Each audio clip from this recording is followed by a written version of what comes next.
In the small, peaceful town of Maplewood, life moved at a slow and predictable pace. The streets were lined with tall oak trees that turned golden in the fall, and neighbors greeted each other warmly as they went about their daily routines.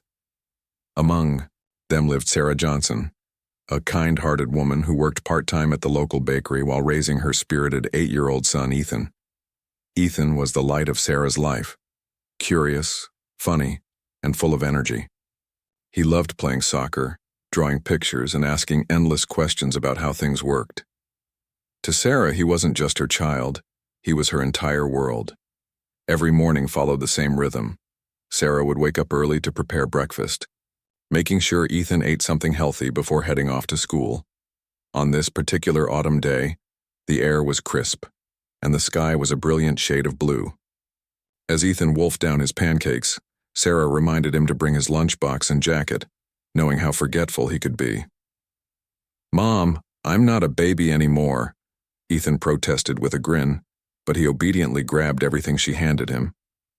After giving her a quick hug and kiss, he ran outside to catch the yellow school bus waiting at the curb. As the bus pulled away, Sarah waved until it disappeared around the corner. She sighed contentedly, feeling grateful for the simple joys in life. Little did she know, this ordinary morning would soon become etched in her memory forever. Not because of its beauty, but because of the nightmare that followed. Ethan attended Maplewood Elementary School, a cheerful red brick building, surrounded by sprawling green fields where kids played during recess. It was a safe place, or so everyone believed. That afternoon, however, chaos erupted when the principal called Sarah into an urgent meeting. Her heart sank as soon as she heard the tone of his voice over the phone. Something was wrong. Terribly wrong. When Sarah arrived at the school, her mind raced with possibilities. Had Ethan gotten into trouble? Was he hurt? Nothing could have prepared her for the devastating news that awaited her. The principal, a gentleman named Mr. Thompson, sat across from her with a somber expression. "Sarah," he began hesitantly. "Ethan, he's missing." The words hit her like a punch to the gut. Missing? How could that even be possible? Just hours ago, she had watched him climb onto the bus, laughing and chatting with his friends. Panic surged through her veins as Mr. Thompson explained what had happened. During recess, Ethan had been seen playing soccer with his classmates. But when the bell rang, signaling the end of break, no one noticed him returning to class. Teachers conducted a thorough search of the school grounds, calling out his name, but there was no trace of him anywhere. It was as if he had vanished into thin air. Sarah's knees buckled and she collapsed into the chair beside her. Tears streamed down her face as disbelief gave way to sheer terror. Where was her son? Who could have taken him? Questions swirled in her mind, each more horrifying than the last. The school staff assured her they were doing everything they could to find Ethan, but Sarah knew deep down that time was critical. Every second counted. Within hours, the entire town mobilized to join the search effort. Flyers bearing Ethan's smiling face were plastered on lampposts, shop windows, and community bulletin boards. Volunteers combed through nearby parks, wooded areas, and abandoned buildings, shouting his name into the chilly evening air. Local law enforcement set up roadblocks and questioned anyone who might have seen something unusual. Helicopters circled overhead, scanning the landscape for any sign of the missing boy. For Sarah, those first few days felt like living in a nightmare. She barely slept or ate, consumed by guilt and fear. What if she had done something differently? What if she had walked him to school instead of letting him take the bus? These thoughts haunted her relentlessly. Friends and family tried to comfort her, but nothing could ease the unbearable ache in her chest. All she wanted was to hold her son again, to hear his laughter and feel his arms wrap around her neck. As the days stretched into weeks, hope began to dwindle. Despite the massive efforts to locate Ethan, there was still no concrete lead, no ransom demands, no suspicious sightings, no clues whatsoever. It was as though the earth had swallowed him whole. The once bustling town grew quieter, weighed down by the heaviness of unanswered questions. People whispered among themselves, speculating about what might have happened. Some suggested Ethan had wandered off and gotten lost, while others feared foul play. But without evidence, all theories remained just that, theories. Sarah refused to give up, even as the rest of the world seemed to move on. She attended every press conference, distributed flyers herself, and pleaded for information on social media. Her determination inspired others, but it also isolated her. Many of her friends stopped calling, unsure of what to say or how to help. Even her husband Mark struggled to cope with the emotional toll. They argued frequently, their grief manifesting in different ways. While Sarah clung to the belief that Ethan was still alive, Mark found himself unable to shake the growing sense of despair. One night after another exhausting day of searching, Sarah sat alone in her dimly lit living room. The house felt eerily silent without Ethan's presence. His toys lay scattered on the floor, untouched since the day he disappeared. A framed photo of him stood on the mantelpiece, his bright eyes staring back at her. She picked it up and traced, the edges with trembling fingers whispering, "Where are you, my sweet boy?" Exhaustion finally overtook her, and she drifted into a restless sleep. In her dreams, she saw flashes of Ethan running through fields, calling out to her. When she reached out to grab him, he dissolved into mist, leaving her grasping at empty air. She woke up gasping, tears streaming down her face. The pain was unbearable, yet she forced herself to keep going. Somewhere out there, Ethan needed her, and she would stop at nothing to bring him home. Little did Sarah know, fate had other plans. 2 years later, a seemingly ordinary discovery would change everything and reignite the search for her beloved son. The moment Sarah shared the satellite image with Detective Harris, the investigation took on a new urgency. For 2 long years, the case had been stuck in limbo, a frustrating maze of dead ends and unanswered questions. But now, with fresh evidence, pointing directly to the day Ethan disappeared, there was finally something concrete to work with.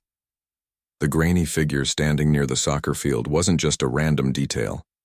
It was a potential breakthrough that could unravel the mystery surrounding Ethan's vanishing. Detective Harris wasted no time assembling a team of experts to analyze the image further. Using advanced imaging software, they enhanced the photo as much as possible, zooming in on every pixel to extract hidden details. What they found sent chills down everyone's spines. The figure appeared to be wearing clothing similar to what Ethan had worn on the day he went missing: a dark jacket, jeans, and sneakers. Even more striking was the posture, the way the figure stood, slightly hunched forward as if looking for something or someone. It was eerily reminiscent of Ethan's mannerisms when he played outside. But the most critical piece of information came from the timestamp embedded in the satellite image. Experts confirmed that the photo had been taken at exactly 10:47 a.m., just minutes after recess ended and students were supposed to return to class. This timing aligned perfectly with witness accounts from teachers and classmates who said Ethan had last been seen playing soccer during recess. Suddenly, the blurry figure wasn't just a shadowy outline. It was a tangible clue that placed Ethan at the school grounds around the time he vanished.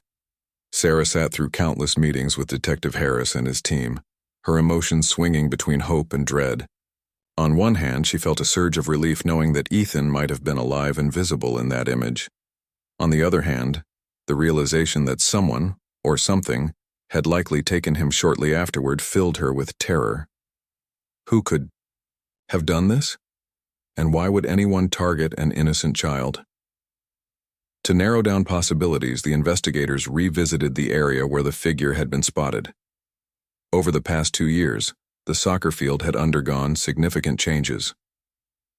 Construction. Crews had fenced off parts of the property, clearing land for a new building project. During the excavation process, workers had reportedly discovered an abandoned backpack buried beneath some debris. At the time, the item had been dismissed as trash and discarded without much thought. Now, however, it became a crucial lead. Detective Harris retrieved the backpack from storage, carefully examining its contents. Inside, he found items that made Sarah's heart skip a beat. A water bottle with Ethan's name etched into the side, a torn notebook filled with doodles and half-finished math problems, and a bracelet Sarah instantly recognized. It was a handmade, gift she had given Ethan on his birthday just weeks before he disappeared. DNA testing quickly confirmed that the belongings belonged to Ethan, leaving no doubt that the boy in the satellite image was indeed her son. This discovery reignited not only the investigation, but also Sarah's determination to find answers. She couldn't help but wonder, if Ethan's backpack had been left behind, what had happened to him afterward? Had he been taken willingly, or had he been forced into leaving? Was he still alive somewhere, waiting for her to rescue him? With renewed focus, law enforcement expanded their search efforts. They retraced Ethan's last known movements using the satellite image as a starting point. Investigators combed through properties within walking distance of the school, paying special attention to places that were either vacant or rarely visited. One such location caught their eye, a dilapidated house about half a mile away from Maplewood Elementary. The structure had been abandoned for years, its windows boarded up, and its yard overgrown with weeds. Neighbors described it as a creepy old place that kids sometimes dared each other to explore. As detectives dug deeper, they uncovered unsettling rumors about the house's former occupant, a man named Roger Mills. According to local gossip, Mills had been a recluse who kept to himself, rarely interacting with others. He had abruptly left town shortly after Ethan disappeared, selling the house in a hurry and disappearing without a trace. While there was no direct evidence linking him to Ethan's case, his sudden departure raised red flags. Sarah listened intently as Detective Harris updated her on these developments. Her mind raced with scenarios, each more horrifying than the last. Could Roger Mills have been involved in Ethan's disappearance? Had he lured her son away from the school grounds and held him captive in that decrepit house? Or was this yet another false lead, destined to leave her empty-handed once again? Despite the uncertainty, Sarah refused to let fear paralyze her. She accompanied the detectives on several visits to the abandoned property, her eyes scanning every corner for signs of Ethan. Inside, the air was thick with dust and decay. Broken furniture lay scattered across the floor, and cobwebs clung to the walls like ghostly veils. Yet amidst the chaos, investigators found something chilling. Makeshift cells in the basement, constructed from scraps of wood and metal. These crude enclosures suggested that someone had been holding people against their will, a grim possibility that sent shivers down Sarah's spine. Even more disturbing were the personal items recovered from the basement. Among them were remnants of Ethan's belongings, a tattered jacket, a single shoe, and a crumpled drawing he had made for his mom. The picture depicted a stick-figure family holding hands under a bright yellow sun, with the words, "I love you, Mommy," scrawled at the bottom. Seeing that artwork nearly broke Sarah's resolve. Tears streamed down her face as she clutched the drawing to her chest, whispering promises to Ethan that she would never stop fighting for him.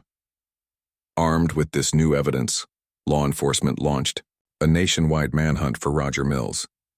Detectives tracked his movements using financial records, phone data, and surveillance footage. After weeks of relentless pursuit, they traced him to a remote cabin nestled deep in the mountains. Acting swiftly, police organized a raid, determined to bring Mills to justice and rescue any potential victims. On the day of the operation, Sarah waited anxiously at home, her nerves stretched taut like piano wires. Every knock on the door, every ring of the phone sent her heart racing. She tried to distract herself by organizing Ethan's room, folding his clothes, and straightening his toys. But her mind kept drifting back to the raid, imagining all the possible outcomes. Would they find Ethan alive? Or would this lead turn out to be another devastating disappointment?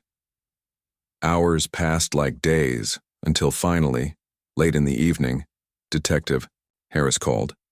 His voice was calm but firm as he delivered the news. "Sarah, we've apprehended Roger Mills, and we've found Ethan." For a moment, Sarah couldn't breathe.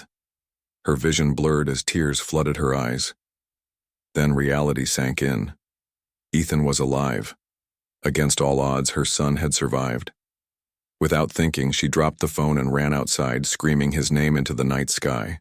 Joy overwhelmed her, washing away 2 years of pain and despair in an instant. Her boy was coming home. Little did Sarah know, the road to healing wouldn't end here. Reuniting with Ethan would bring its own challenges, both physical and emotional. But for now, none of that mattered. All that mattered was knowing her son was safe and that she had fought tirelessly to bring him back. As the days turned into weeks and then months, Sarah's life became a blur of unanswered questions and sleepless nights. The initial shock of Ethan's disappearance had given way to a deep, gnawing ache that never left her side. Every morning, she woke up hoping it was all just a terrible dream, that Ethan would come bounding down the stairs, his laughter filling the house again. But reality always came crashing back, cruel and unyielding. Her sweet boy was still gone, and no amount of wishing could bring him home. The first few months were the hardest. Flyers with Ethan's picture plastered every corner of Maplewood. But as time passed, they began to fade under the elements, just like the town's hope. People stopped talking about Ethan as much. Conversation shifted from, "Have you heard anything?" to awkward silences whenever Sarah entered a room. It wasn't that people didn't care. It was just easier for them to move on than to face the painful truth head-on. For Sarah, though, moving on wasn't an option. Every breath she took was fueled by the desperate need to find her son. Her marriage suffered immensely during this time. Mark, Ethan's father, tried his best to support her, but their grief manifested in different ways. While Sarah poured all her energy into searching for Ethan, attending meetings with detectives, organizing fundraisers for awareness campaigns, and tirelessly distributing flyers, Mark retreated inward. He spent hours sitting in silence or working late shifts at his job, avoiding the empty spaces in their home where Ethan used to play. They argued often, each blaming themselves silently for not being able to protect their child. Eventually, the strain became too much. Mark moved out, saying he needed space to process everything, but Sarah couldn't help feeling abandoned. She was utterly alone now, except for the ghost of Ethan that lingered in every corner of their lives. To cope, Sarah threw herself into activities that kept her connected to Ethan. She joined a local support group for parents of missing children, finding solace in sharing stories with others who understood her pain. These meetings weren't easy. They reopened wounds she thought might heal, but they reminded her that she wasn't entirely alone in her struggle. One mother spoke of her daughter who had been missing for 5 years before miraculously reuniting with her family. Another shared how faith had helped her endure decades of uncertainty. Their resilience gave Sarah strength, even if only for fleeting moments. At night, when the world grew quiet, Sarah allowed herself to break down. She'd sit on Ethan's bed, clutching one of his old shirts to her chest, inhaling the faint scent that still lingered, a mix of grass stains and fabric softener. She replayed memories in her mind, teaching him how to ride a bike, cheering him on at his first soccer game, tucking him in after bedtime stories. Each memory was bittersweet, a reminder of what she had lost and what she desperately wanted back. Despite the overwhelming sadness, Sarah refused to let despair consume her completely. She organized community events to keep Ethan's name alive: a charity run, a bake sale, and even a tree planting ceremony at the park where he used to play. These efforts kept her grounded, giving her purpose when everything else felt meaningless. Still, there were moments when doubt crept in. What if Ethan wasn't coming back? What if she was chasing shadows, clinging to false hope? 2 years slipped by in this haze of heartache and determination. The seasons changed, leaves fell, snow blanketed the ground, and flowers bloomed again. But Sarah's routine remained the same. Wake up, search for answers, cry, repeat. By the time the second anniversary of Ethan's disappearance approached, she felt emotionally drained. The media coverage had dwindled to almost nothing, and fewer volunteers showed up for search parties. It was as if the world had forgotten about her little boy. One evening, while scrolling aimlessly through the internet in an attempt to distract herself, Sarah stumbled upon Google Maps. She had used the platform countless times before, mostly to check traffic updates or plan trips, but tonight, something compelled her to type in the address of Maplewood Elementary School. As the satellite image loaded, she leaned closer to the screen, her eyes scanning the familiar layout of the playground and soccer field. And then she saw it. In the top right corner of the image, near the edge of the soccer field, stood a faint figure. At first, Sarah thought it was just a trick of the light, a shadow cast by a tree or a glitch in the photo. But the longer she stared, the more certain she became that it wasn't random. The figure appeared human-shaped, standing upright, with proportions that matched those of a child.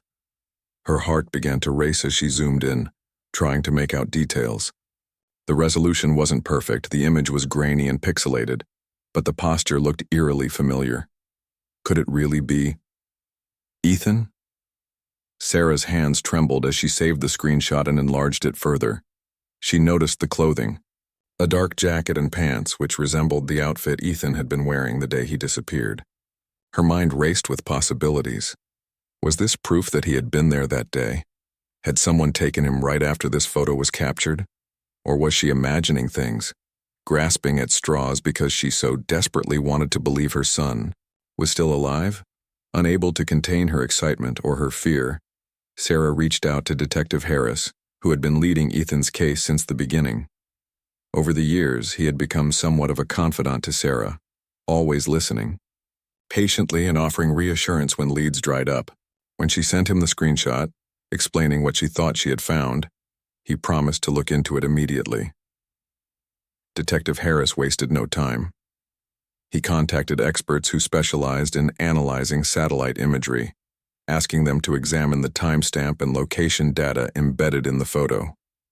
After several tense days of waiting, the results came back, and they left everyone stunned. The image dated back exactly 2 years, to the very day Ethan disappeared. This revelation reignited the investigation, sending shockwaves through the sleepy town of Maplewood. For Sarah, the discovery was both exhilarating and terrifying. On one hand, it offered a glimmer of hope, a tangible clue that hadn't existed before. On the other hand, it raised more questions than answers. If the figure truly was Ethan, what had happened to him after the photo was taken? Who had taken him and why? And most importantly, was he still alive? As news of the satellite image spread, the community rallied once again. Flyers were updated, search efforts intensified, and donations poured in to fund new investigative techniques. For the first time in 2 years, Sarah felt a spark of optimism. Maybe, just maybe, this unexpected twist of fate would lead her to the truth about Ethan's disappearance. But even as hope flickered back to life, Sarah couldn't shake the nagging voice in the back of her mind. What if this was just another dead end? What if the figure wasn't Ethan at all, but some cruel coincidence meant to toy with her emotions? She pushed those thoughts aside, focusing instead on the next steps. Whatever lay ahead, she vowed to follow every lead, no matter how small, until she had answers. Little did Sarah know, this surprising discovery was only the beginning of a journey that would test her courage, resilience, and faith in ways she could never have imagined. The news that Ethan had been found alive was like a bolt of lightning striking Sarah's heart, shocking, overwhelming, and electrifying all at once. For 2 years, she had clung to the faintest sliver of hope, refusing to let go even when everything seemed hopeless. Now that hope had transformed into reality. Her son was alive, but as joy washed over her, it was accompanied by a flood of questions. What condition was Ethan in? Where had he been all this time? And most importantly, how would they begin to heal from the trauma of the past 2 years? Detective Harris arrived at Sarah's house later that night, his expression grave, yet tinged with relief. He explained that during the raid on Roger Mills's remote mountain cabin, police had discovered not only Ethan but also another child, a teenage girl who had gone missing from a neighboring town months earlier. Both children were malnourished and visibly shaken, their eyes hollow with fear. Despite their weakened state, they were alive, and that was nothing short of miraculous. Sarah begged to see Ethan immediately, but Detective Harris gently reminded her that doctors needed to examine him first. The priority was ensuring his physical health before reuniting him with his family. Reluctantly, Sarah agreed to wait, pacing back and forth in her living room while imagining every possible scenario. Would Ethan recognize her? Would he remember the life they had shared before he disappeared? Or had the horrors he endured erased those memories forever? At the hospital, Ethan underwent a battery of tests to assess his condition. Doctors determined that while he was severely underweight and suffering from dehydration, there were no life-threatening injuries. His emotional state, however, was far more complicated. The trauma of being held captive for 2 years had left deep scars, not just on his body but on his mind. He barely spoke, flinching at sudden movements and recoiling whenever someone touched him. It was clear that rebuilding trust would take time. Meanwhile, law enforcement worked tirelessly to piece together the events leading up to Ethan's abduction. During interrogations, Roger Mills admitted to kidnapping several children over the years, holding them captive in various locations until moving them elsewhere or abandoning them altogether. His motives remained murky. He claimed he acted out of loneliness, seeking companionship in the cruelest way imaginable. Whether his confession was entirely truthful or laced with lies to protect himself, investigators couldn't say for sure. What mattered most was that Mills was now behind bars, facing multiple charges of kidnapping, unlawful imprisonment, and endangerment. Back in Maplewood, the community erupted in celebration upon learning that Ethan had been found alive. Neighbors, who had long since stopped talking about the case, suddenly gathered outside Sarah's home, lighting candles and leaving flowers as tokens of support. Local businesses donated food and supplies, organizing fundraisers to help cover Ethan's medical expenses. Even strangers reached out, sending messages of encouragement and sharing stories of resilience. For the first time in 2 years, Sarah felt surrounded by love instead of pity. People weren't just mourning what had been lost, they were celebrating what had been found. But amidst the jubilation, Sarah knew the real work was only beginning. Reuniting with Ethan wouldn't magically erase the pain they'd both endured. As much as she wanted to rush to his side and hold him tight, she understood that he needed space to process everything. She visited him daily at the hospital, sitting quietly beside his bed and reading him stories from his favorite books. At first, he didn't respond, staring blankly at the wall as if lost in thought. But slowly, ever so slowly, he began to acknowledge her presence. A small nod here, a whispered word there. It was progress, fragile but meaningful. One afternoon, as Sarah read aloud from Where the Wild Things Are, Ethan suddenly interrupted her. "Mommy?" he croaked, his voice hoarse from disuse. Sarah froze, tears welling in her eyes. She set the book aside and leaned closer, taking care not to startle him. "Yes, sweetheart," she replied softly. "I'm here." Ethan hesitated, then whispered, "Are you real?" The question broke Sarah's heart. After 2 years of captivity, it made sense that Ethan might struggle to distinguish between dreams and reality. She reached out tentatively, brushing a strand of hair from his forehead. "I'm real, baby," she assured him, "and I'm never letting you go again." From that moment on, Ethan started opening up little by little. He recounted fragments of his ordeal, describing how Mills had lured him away from the school playground with promises of candy and games. Once inside the decrepit house, Ethan realized too late that he was trapped. Mills kept him confined to the basement, feeding him just enough to survive while subjecting him to psychological torment. Ethan recalled nights spent curled up in the dark praying for rescue, wondering if anyone still cared about him. Hearing these details tore Sarah apart, but she forced herself to listen. Ethan needed to share his story, not just with her, but with therapists trained to help him navigate the complex emotions tied to his experience. Over the next few weeks, Ethan began attending counseling sessions designed to address the trauma he had endured. Therapists used art therapy, play therapy, and gradual exposure techniques to help him confront his fears in a safe environment. Slowly, he started regaining confidence, rediscovering the bright, curious boy he used to be. As Ethan healed, Sarah faced her own challenges. Guilt lingered in the corners of her mind, whispering cruel reminders of what she could have done differently. Why hadn't she walked him to school that morning? Why hadn't she noticed something suspicious sooner? These thoughts haunted her, threatening to undo the progress she had made. But with the support of friends, family, and her own therapist, she learned to silence the guilt and focus on the present. Ethan was home now. and that was what mattered most. Their relationship required patience and understanding as they adjusted to life together again. Simple tasks like grocery shopping or going to the park became monumental achievements. Sometimes Ethan would panic in crowded places, clinging to Sarah's arm until the anxiety subsided. Other times he would retreat into silence, retreating into the fortress he had built around himself during captivity. Each step forward came with setbacks, but Sarah never gave up. She reminded herself that healing wasn't linear. It was messy, unpredictable, and deeply personal. To honor Ethan's strength and resilience, Sarah decided to turn their story into a beacon of hope for others. She partnered with local organizations to raise awareness about child abductions, advocating for better safety measures in schools and communities.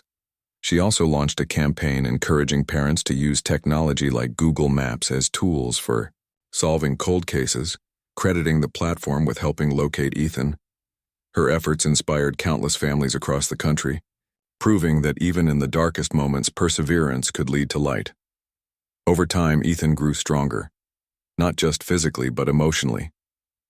He returned to school, cautiously reconnecting with old friends and making new ones along the way.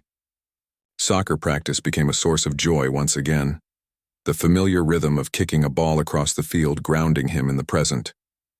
Though scars remained, both visible and invisible, he refused to let them define him. Instead, he embraced life with a newfound appreciation, cherishing every moment with his mom. For Sarah, watching Ethan reclaim his childhood was the greatest gift she could have asked for. Their journey had been fraught with pain, fear, and uncertainty, but it had also taught them the power of love and resilience. Together they had faced the unimaginable and emerged stronger than ever. Though the road ahead wouldn't always be easy, Sarah knew they would face it side by side. After all, they had already overcome the impossible, and as long as they had each other, nothing could truly break them. Ethan's homecoming was nothing short of miraculous, but it wasn't the end of their story. It was the beginning of a new chapter filled with challenges, healing, and rediscovery. For Sarah, watching her son step through the front door for the first time in 2 years felt surreal. The house, once silent and heavy with grief, now buzzed with life again. Ethan clung to her hand as he cautiously explored the familiar rooms, his eyes wide with wonder and apprehension.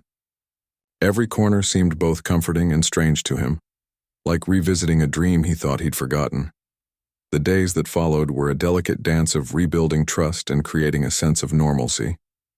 At first, Ethan struggled with everyday activities that most children took for granted. Eating meals, sleeping through the night, and even playing outside became monumental tasks. His body had grown accustomed to deprivation during captivity, and adjusting to abundance was overwhelming. Sarah learned quickly that patience was key. She cooked his favorite foods in small portions, encouraging him to eat without pressuring him. She stayed by his side during bedtime, reading stories until he drifted off to sleep. And when he finally ventured into the backyard to kick a soccer ball around, she cheered from the sidelines, careful not to intrude on his space. Despite these small victories, the emotional scars ran deep. Ethan often woke up screaming from nightmares, reliving fragments of his ordeal. There were moments when he lashed out in frustration or withdrew completely, retreating into himself like a turtle hiding in its shell. Sarah never pushed him to talk about what had happened unless he wanted to. Instead, she created a safe environment where he could express himself freely, through drawings, words, or simply sitting quietly together. Therapy played a crucial role in this process. With the help of skilled counselors, Ethan slowly began unpacking the trauma he had endured, learning healthy ways to cope with fear and anxiety. As weeks turned into months, Ethan started finding joy in the little things again. He laughed at silly jokes, sang along to songs on the radio, and eagerly helped Sarah bake cookies in the kitchen. These moments reminded Sarah of the vibrant, curious boy he used to be before his disappearance. Yet there were still reminders of everything they had lost. Ethan flinched at loud noises, avoided strangers, and sometimes stared blankly into the distance, lost in thoughts Sarah couldn't begin to understand. Each setback tested her resolve, but she refused to give up. She reminded herself daily that healing wasn't a straight path. It was messy, unpredictable, and deeply personal. Their bond grew stronger with each passing day. Sarah made a conscious effort to celebrate even the smallest milestones. A full night's sleep, a trip to the park without panic attacks, or an unprompted hug.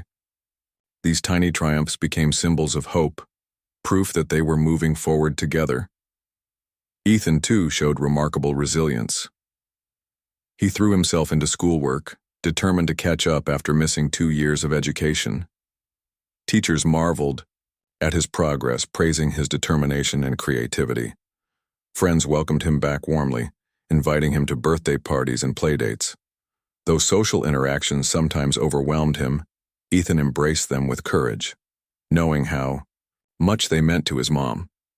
Sarah also found solace in helping others who were going through similar struggles. Inspired by her own experience, she became an advocate for families of missing children, using her platform to raise awareness and push for change. She partnered with local law enforcement agencies to implement better safety protocols in schools, including stricter supervision during recess and mandatory background checks for staff. She spoke at conferences, sharing her story with raw honesty and urging parents never to lose hope. Her message resonated deeply with audiences across the country, inspiring countless families to keep searching, no matter how bleak things seemed. One of the most impactful initiatives Sarah launched was a campaign promoting the use of technology, like Google Maps, in solving cold cases. She credited the platform with helping locate Ethan and believed it could be a powerful tool for other families desperate for answers. Working alongside tech experts, she developed workshops teaching parents and investigators how to analyze satellite images and leverage digital tools effectively. Her efforts gained national attention, earning her recognition as a champion for justice and innovation. Through all of this, Sarah never forgot the importance of self-care. For so long, she had poured every ounce of energy into finding Ethan, neglecting her own needs in the process. Now, with her son safely home, she allowed herself to grieve, heal, and rebuild her life alongside him. She reconnected with old friends, joined a book club, and even started painting, a hobby she hadn't touched since before Ethan's disappearance. These small acts of self-love didn't erase the pain of the past, but they gave her strength to face the future with optimism.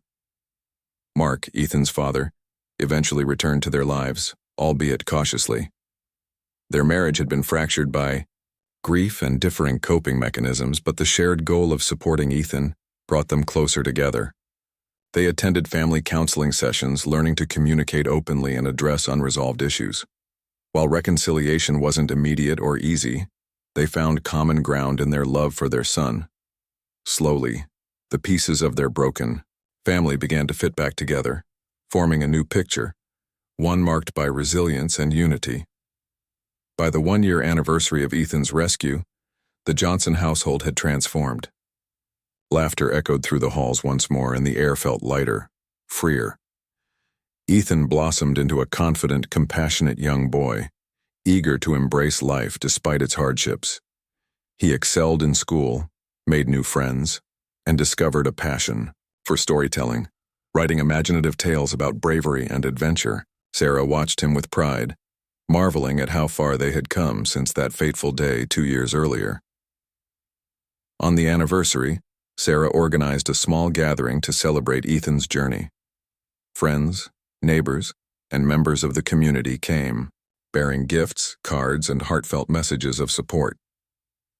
As they stood in the backyard under a canopy of twinkling lights, Sarah raised a glass to toast her son. "To Ethan," she said, her voice steady yet brimming with emotion. "You've taught us what true strength looks like. No matter what life throws our way, we will always face it together." Ethan grinned shyly, his cheeks flushing pink. "Thanks, Mom," he whispered, wrapping his arms around her waist. In that moment, surrounded by love and light, Sarah knew they had overcome the unimaginable. The road ahead wouldn't always be smooth, but as long as they had each other, they could handle anything. And so their story continued, not as victims of tragedy, but as survivors united by love, courage, and an unshakable belief in second chances.